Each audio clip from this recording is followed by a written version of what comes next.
말씀은 디모데전서 4장 11절로 16절입니다. 신약성경 340년쯤에 있습니다. 한 절씩 교도하시겠습니다. 너는 이것들을 명하고 가르치라. 누구든지 내 정죄를 없으면 지금까지 하고 오직 말과 진실과 사랑과 믿음과 그것에서 있는 자에게 본이 되라. 내가 이를 때까지 읽는 것과 권하는 것과 가르치는 것에 전념하라. 내 속에 있는 사하고 장로에게서 안수받을 때에 예언을 통하여 받은 것을 가볍게 여기지 말며 이 모든 일에 전심전력하여 너의 성숙함을 모든 사람에게 나타나게 하라. 다 같이 읽겠습니다. 내가 내 자신과 가르침을 살펴 이 일을 계속하라. 이것을 능력으로 내 자신과 내게 듣는 자를 구원하리라. 아멘. 앉으시겠습니다.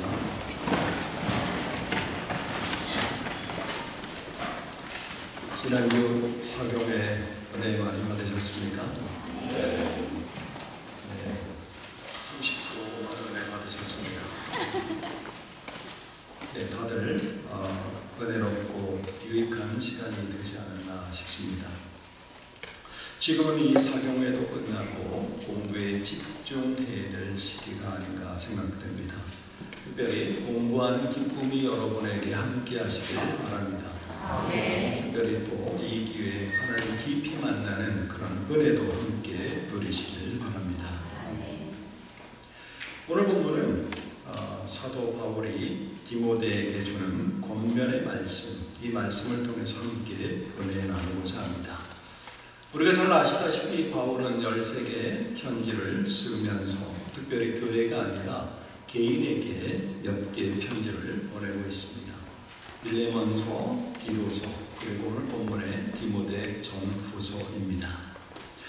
특별히 디모데에게 보낸다는 것은 목회적 권면을 하기 때문에 목회 서신으로 분류되고 있습니다. 그래서 특별히 디모데 전서에는 교회 직분자들이나 또 교회 여러 가지 목회와 관련된 그런 제기된 질문에 대한 답변이기도 합니다. 하지만 후서는 개인적인 목회에 대한 상담이나 또 조언을 다루는 것이 주 내용입니다. 오늘 우리가 보고자 하는 내용은 사실 디모데 후서의 분위기에 좀 더 가깝다고 볼 수 있습니다. 디모데 전서이긴 하지만 후서의 내용처럼 개인적인 권면을 집중적으로 하고 있는 그런 내용이라고 볼 수 있습니다. 특별히 오늘 본문 11절에서 16절까지의 내용을 들여다보면 다른 어떤 내용보다도 선배 목회자가 후배 목회자에게 하는 권면의 내용을 주 내용으로 담고 있습니다. 그야말로 선배가 후배에게 하는 충고의 내용이라고 볼 수 있습니다. 사실 본래적으로 보자면 4장 6절부터 16절까지 함께 보아야 되는데 시간 관계상 우리는 일부분만 보게 됩니다.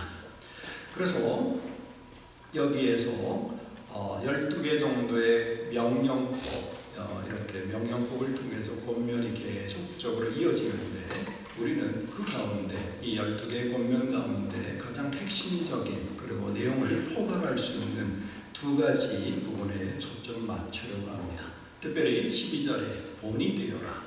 그 다음 15절에 성숙함을 모든 사람들에게 나타내어라 하는 말씀입니다. 그래서 이 본이 되다와 성숙함의 문제가 바로 가장 중요한 문제가 아닌가 생각됩니다. 가장 먼저 바울은 디모데에게 오늘 본문 4장 12절에서 이렇게 말씀합니다. 함께 다시 봉독하면 좋겠습니다. 누구든지 내 연수함을 없이 여기지 못하게 하고 오직 말과 진실과 사랑과 믿음과 정열에 있어서 믿는 자에게 본이 되어라는 말입니다. 아주 간단하게 요약하자면 본이 되어라라는 표현입니다. 신약 성경에도 여러 군데 특히 바울 서신에서 많이 언급되는 중요한 단어입니다. 특별히 이 단어가 헬라어의 의미를 살펴보자면 때리다, 치다에 해당되는 팁토라는 단어에서 나왔습니다. 그래서 영어 번역들을 보면 example, 독일어로 말하면 vorbilt로 이렇게 이야기하고 있습니다. 그래서 원어적 의미를 틱토에서 따서 이렇게 살펴보자면 본이 된다는 것 자체는 아주 간단하게 보자면 많이 맞아야 한다는 것입니다. 예. 사람들이 입으로도 맞고 힘든 일을 통해서 많이 또 고난도 겪어야 한다는 것입니다. 그렇다고 여러분들이 육체적으로 어떤 폭력을 당해야 된다는 그런 근거를 이야기하는 것은 아닙니다. 모관한 부분이 있다면 어떻게든 많이 깎여져야 한다는 것이 본래적인 의미라고 볼 수 있습니다. 그래서 많이 킵토당한, 많이 깎임당한 사도 바울이 자신의 편지에서 곳곳마다 이야기합니다. 빌립보서 3장 17절입니다. 형제들아 너희는 나와 함께 나를 본받으라. 또 우리를 본받은 것 같이 그대로 행하는 자를 눈여겨보라. 고린도전서 4장 16절에도 이렇게 말씀합니다. 그러므로 내가 권하노니 너희는 나를 본받는 자들이 되라. 특히 고린도전서 11장 1절이 매우 중요한 부분에 그런 본받는 원리가 숨겨져 있습니다. 내가 그리스도를 본받는 자 된 것 같이 너희는 나를 본받는 자가 되라. 사실 사도행전에 나타난 20장의 35절 이하의 20장에 나타난 에베소에서의 밀레도의 설교, 에베소 장로님들을 향한 설교에서도 이런 표현이 나타납니다. 나는 모든 일에서 여러분에게 본을 보였습니다. 3년간의 목회 사역을 하면서 여러 가지 힘들고 어려운 부분들이 있는데 그 중에 본을 보였습니다 라고 이야기하고 있습니다. 그렇습니다. 바울이 본이 되라고 말하는 것은 쉽게 말하자면 모관한 부분들을 깎으라는 것입니다. 모관한 부분, 하나님 보시기에 합당치 않은 부분들을 아름답지 못한 부분을 깎으라고 권면하고 있습니다. 그 작업을 또한 우리가 경험하는 차원에서 고난이라고 표현할 수도 있습니다. 그래서 그 부분에서 긍정적으로 말하자면 고난이 축복의 통로라고 이야기하기도 합니다. 왜 그렇습니까? 이것을 통하지 않고는 줄 수도 받을 수도 없는 하나님의 법칙이기 때문에 그렇습니다. 하나님께서 예수님 십자가에 내어주신 것도 같은 원리라고 볼 수 있겠습니다. 고난 중에 깨달음이 오고 고난 중에 은혜가 오는 것도 마찬가지입니다. 고난 중에 특별히 그 어떤 것보다 귀한 진리를 깨닫게 되는 것입니다. 베드로전서 2장 21절도 말씀합니다. 이를 위하여 너희가 부르심을 받았으니 그리스도도 너희를 위하여 고난을 받으사 너희에게 본을 끼쳐 그 자취를 따라오게 하셨느니라. 원어적 의미에서 본이라는 표현은 다르긴 하지만 맥락적인 차원에서는 일맥상통한다라고 볼 수 있습니다. 오늘 본문에 앞선 디모데 전서 1장 16절에도 이렇게 바울은 고백합니다. 그러나 내가 긍휼을 입은 까닭은 예수 그리스도께서 내게 먼저 일체 오래 참으심을 보이사 후에 주를 믿어 영생 얻는 자들에게 본, 바로 example입니다. 본이 되게 하려 하십니다. 예수님은 가장 먼저 고난받는 본을 보여주시고 사도 바울은 예수님의 본을 받고 바울은 다시 디모데에게 본이 되라고 권면하고 있는 것입니다. 하나님 이 시간 예수님의 본을 따라 바울의 본을 따라 우리도 그 본이 되기를 우리에게 원하십니다. 바울은 예수님을 본받는 사람이었고 디모데는 바울을 본받는 사람이었습니다. 제자는 스승을 본받는 사람들이고 스승을 따라가는 사람들입니다. 사랑하는 신학도 여러분들도 본이 되는 그 힘결에 동참하실 수 있기를 바랍니다.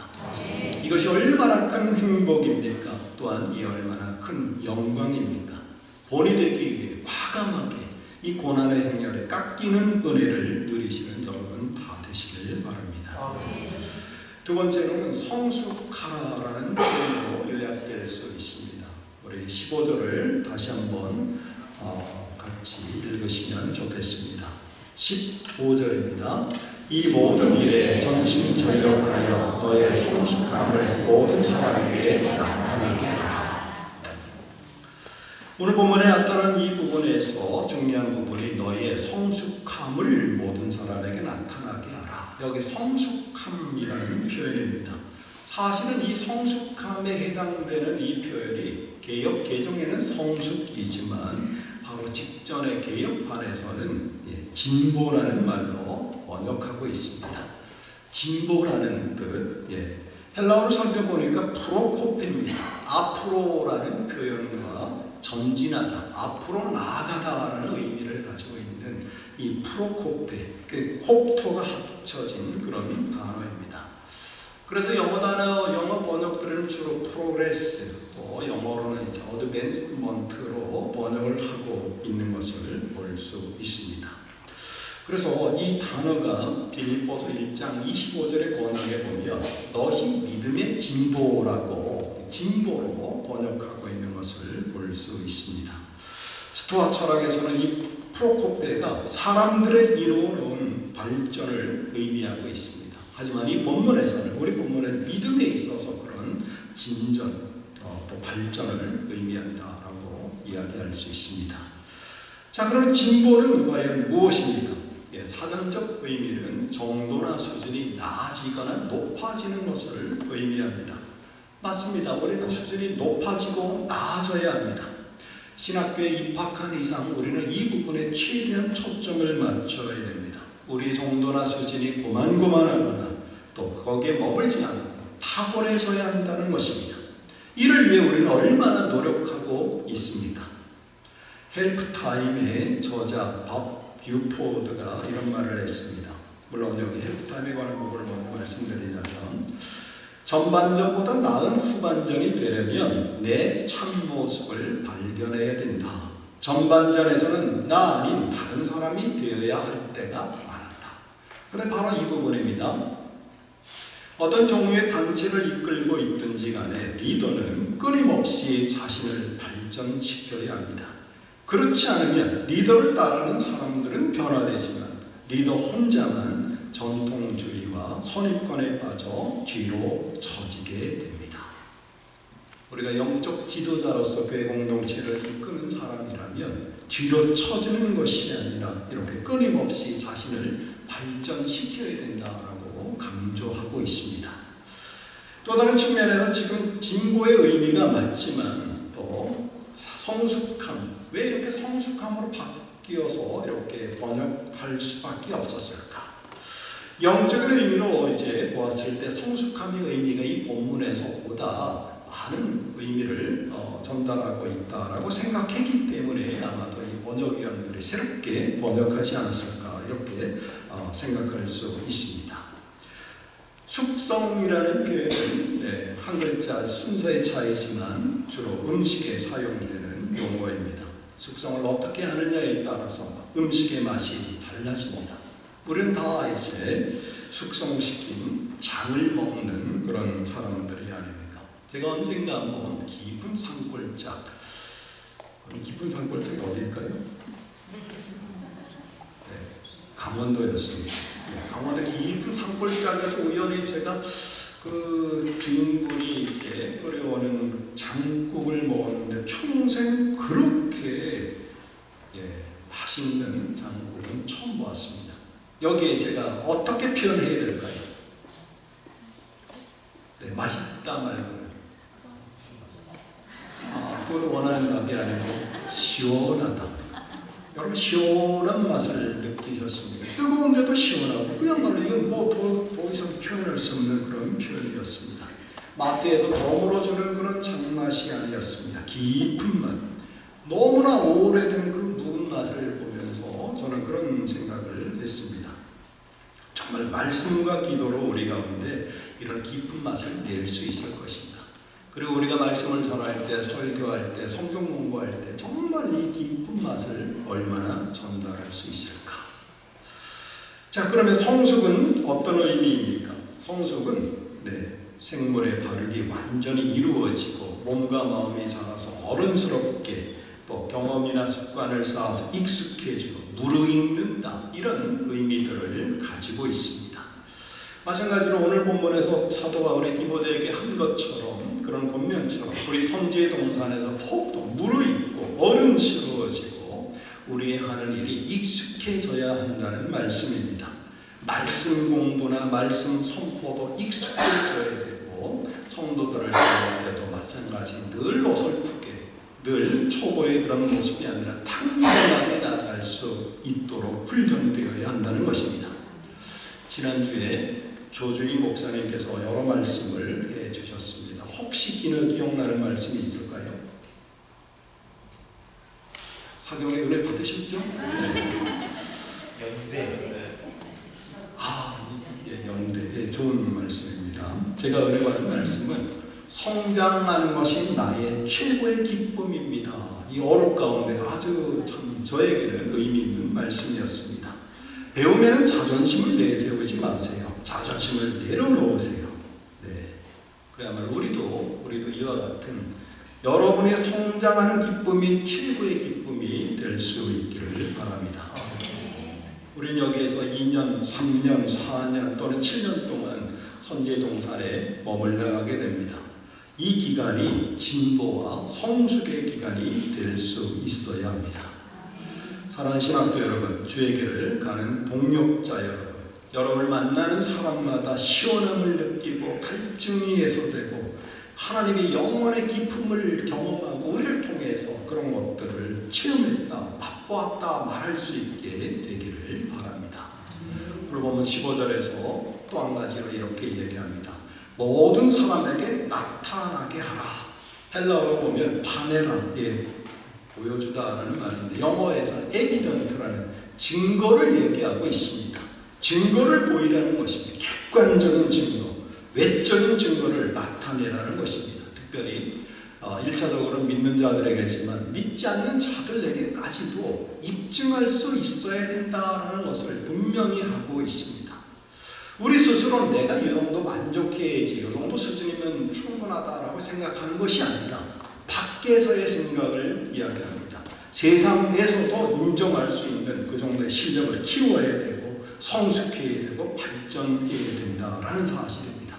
우리 전도사님, 우리 목사님은 정말 이 일에 있어서 정말 전문가다는 모습이 있고 어떤 일을 맡겨도 충분히 해낼 수 있는 능력 있는 분이라는 것을 입증받는 그런 사람들이 되어야 한다는 것입니다. 내 생각이 아닙니다. 내 수준이 아니라는 것입니다. 고사성어 중에 괄목상대라는 말이 있습니다. 눈을 비비고 상대방을 본다는 의미입니다. 오랜만에 보니까 너무 발전하고 성장해서 다른 사람 같아서 다시 본다는 의미, 여러분 잘 아실 것입니다. 여러분들이 이 선지의 동산을 떠나실 때 모두 다 괄목상대하는 대상이 될 수 있기를 바랍니다. 지금 여러분의 삶이 너무 힘들고 버겁고 그렇다 할지라도 더 깎여지고 더 깊은 진리의 맛을 전하기 위한 과정이요 훈련이라는 사실에 오히려 감사할 수 있기를 바랍니다. 마지막으로 15절을 다시 한번 보면 우리 이렇게 보내되는 것, 진보와 성숙하기를 전심전력하라고 말하고 있습니다.